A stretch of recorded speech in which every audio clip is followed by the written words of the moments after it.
বুঝছো বন্ধু, একদিন রাত পহেলে দেখবা তুমি নাই, পৃথিবীবাসী জানবে তুমি মরে গেছো।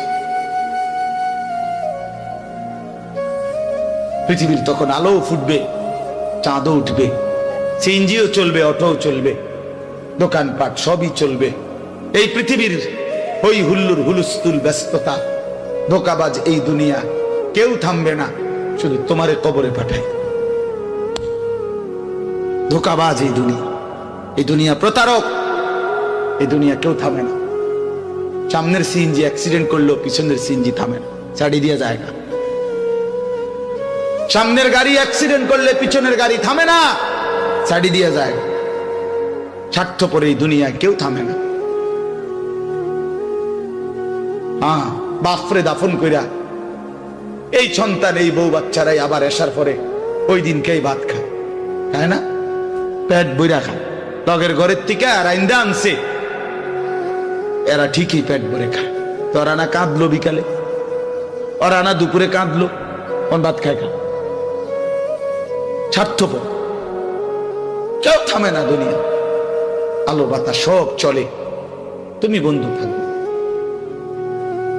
আল্লাহকুমুত তাকাসুর হাত্তা যুরতুমুল মাকাবির। আল্লাহ বলছে, বান্দা আখিরাত ভুলে গেলা, দুনিয়ায় ডুবে গেলা, তবে মনে রেখো হাত্তা যুরতুমুল মাকাবির, এরই মাঝে কিন্তু একদিন কবরস্থানেই পৌঁছে যাবে। হ্যাঁ, কই পৌঁছে যাইবা? তোমরা কবরস্থান দেখো নাই ভাইয়া?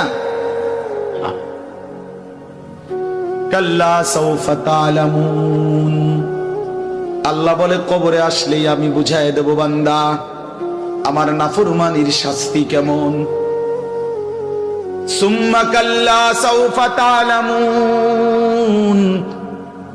আবার নাফরমান হাসরের ময়দানে আসলে আমি আবার বুঝাই দেব আমার অবাধ্যতার শাস্তিটা কি। একবার বুঝাবো কবরে। তাফসীরের মধ্যে আছে কাল্লা সাউফা তা'লামুনা ফিল কবরি সুম্মা কাল্লা সাউফা তা'লামুনা ফিল আখিরাহ। আল্লাহ বলে, একবার কবরে বুঝাইবো আমারে ত্যাগ করা, আমার নাফরমানি, আমারে সিজদা না করার শাস্তিটা কি। কবরেই টের পাইবা। ওয়া ইউকাইয়াদু লাহু মালাকুন আমা ওয়া আসাম্মু আবকাম। নবী বলেন, নাফরমানের কবরে এমন একজন ফেরেশতা পাঠানো হবে, যেই ফেরেশতা অন্ধ, বোবা, বধির, চোখেও দেখে না, কানেও শোনে না, জবানেও কথা বলতে পারে না। ফায়ুদরাবু লাহু বিমিতরাকাতিন মিন হাদিদ গরবাতান বাইনা উদুনাইহি। আল্লাহর নবী বলেন, ওই ফেরেশতা ওই নাফরমান পাপীকে লোহার হাতুড়ি মুগুর দিয়ে দুই কান বরাবর এমন জোরে আঘাত মারবে, ফায়াসিহু সাইহাতান ইয়াসমাউহা মান ইয়ালিহি ইল্লা তাকালাইন। নবী বলেন, নাফরমান এত জোরে চিৎকার করবে, মানুষ এবং জিন ব্যতীত আল্লাহর সব সৃষ্টি শুনবে।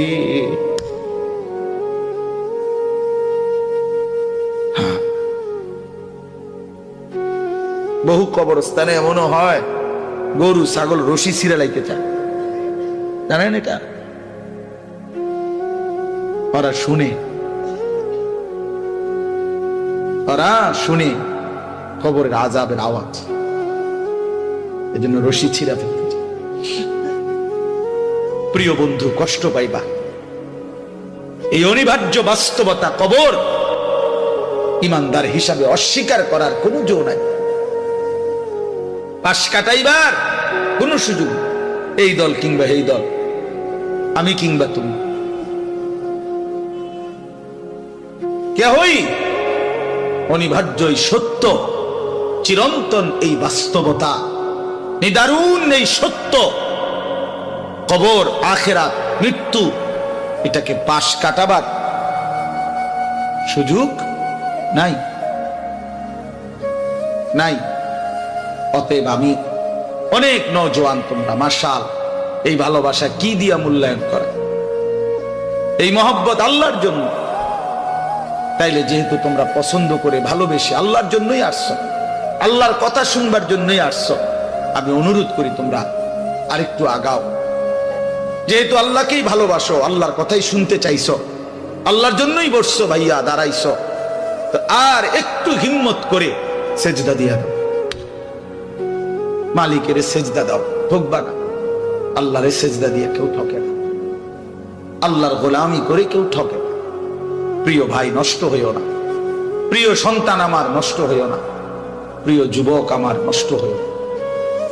মুসলমানের কিশোর তরুণ নওজোয়ান, আগামীর ইসলামের পতাকা তুমি হাতে নিও, আগামীর কালেমার পতাকা তোমার হাতে। সারা পৃথিবীতে ইমানদারের বিজয় হবে, হচ্ছে। সারা পৃথিবীতে মজলুমের বিজয় হচ্ছে, জালেমের পতন হচ্ছে। কোথাও সারা পৃথিবীতেই জালেম থরথর করে কাঁপতেছে। হ্যাঁ, সারা পৃথিবীর বাস্তবতা, শুধু বাংলাদেশ আর সিরিয়া না। দুই জালেম তো চলে গেছে, বাকি জালেমরাও বেডিং পত্র গুছায় ফেলছে। 5ই আগস্টের জালেম ভাগছে, 8ই ডিসেম্বরে সিরিয়ার বাশার আল আসাদ নামে আরেক জালেম ভাগছে। বাকি জালেমরাও গাট্টি বস্তা গইলা লাইছে, ওরাও ভাগবে। ইসরায়েলের ওই বেঈমান কুত্তা নেতানিয়াহু অয় পালাইবে, অয় পালা। বার্মার বেঈমান ওরাও পালাবে, ইন্ডিয়ার বেঈমানও পালাবে। কোন সন্দেহ, বিজয় ইমানদারের হবে ইনশাআল্লাহ, ইনশাআল্লাহ, ইনশাআল্লাহ। কালেমার বিজয় হবে। আমি না থাকলে সমস্যা নাই, আমি শহীদ হয়ে গেলে কোনো অসুবিধা নাই, আমার মতো হাজার লাখ শহীদ হলে কোনো অসুবিধা নাই, কিন্তু বিজয় ইমানদারের হবে। কোন ষড়যন্ত্র বাংলাদেশে বাস্তবায়ন হবে না। ইসকন লীগ দিয়েও ষড়যন্ত্র বাস্তবায়ন হবে না, সাদ লীগ দিয়েও ষড়যন্ত্র বাস্তবায়ন হবে না। এই ভণ্ড মুখোশধারী ছদ্মবেশী এক মুনাফিক সাদ নামের এক ব্যক্তিকে দিয়ে সারা পৃথিবীর ইমানদার মুসলমানকে বরবাদ করার জন্য নতুন ষড়যন্ত্রের খেলা চলছে। এই ষড়যন্ত্র বাংলাদেশে বাস্তবায়ন হবে না। ইসকনের গুন্ডারা, সন্ত্রাসীরাও বাংলাদেশে ষড়যন্ত্র শুরু করেছে, করছে। এই গুন্ডা সন্ত্রাসীদের ষড়যন্ত্র এই পবিত্র জমিনে বাস্তবায়ন হবে না। আমার জমিন কোরআনের জমিন, আমার জমিন ইমানদারের জমিন। আমরা কম হইতে পারি, আমাদের মালিক বড়। তোরা 130 কোটি বেঈমান, তোদের 130 কোটি না 230 কোটি তোদের দেবতার মূর্তি ছাড়া তোদের কিচ্ছু নাই। আমাদের আল্লাহ একই যথেষ্ট। হাসবুনাল্লাহ, হাসবুনাল্লাহ। অতএব প্রিয় ছেলেরা আমার, বাপ আমার, আমি না থাকলে কোনো সমস্যা নেই। মরতেই হলে তো শাহাদাতের মৃত্যুর চাইতে দামি মৃত্যু আর কি হইতে পারে। শহীদের পবিত্র খুন ঝরলে, আল্লাহর জমিন ছুঁইলেই জান্নাত, কোনো সমস্যা। এই জন্য আমি অনুরোধ করছি তোমাদের কাছে, তোমরা আমাদের সন্তান, তোমরা আমাদের ভাই। আমি সকল ছেলের কাছে হাত জোড় করে অনুরোধ করলাম, তোমরা আল্লাহর দিকে ফিরে আসো। গুনার মধ্যে শান্তি নেই, নারীর ছবির মধ্যে, অশ্লীল দৃশ্যের মধ্যে, উলঙ্গ দৃশ্যের মধ্যে প্রিয় ভাই সুখ হয়। আল্লাহ তাআলা কোরআনে বলছে, চরিত্রহীন পুরুষকে আল্লাহ বলছে খবিস। খোদার কসম, সূরা নূরের মধ্যে চরিত্রহীন পুরুষকে আল্লাহ বলছে খবিস, চরিত্রহীন নারীকে আল্লাহ বলছে খবিসাত, খবিস। আল্লাহ বলছে, ওয়াদা দিছে, আল্লাহর ওয়াদা ভুল হয় না। আল্লাহ বলছে, তোরা পুরুষ যারা চরিত্রহীন, তোদের বউ মিলবে চরিত্রহীন। তোরা মহিলা যারা, মেয়ে যারা চরিত্রহীন, তোদের স্বামী মিলবে চরিত্র। তখন বুঝবো মানুষের বেডি সাউন আর ঘরের বেডি 2 নম্বর। হ্যাঁ, টের পাইবা কয় দিনে রাত যায়, কয় দিনে দিন যায়। মাস 24 দিনে শেষ হয়ে যাবে, 30 দিন আর লাগবে।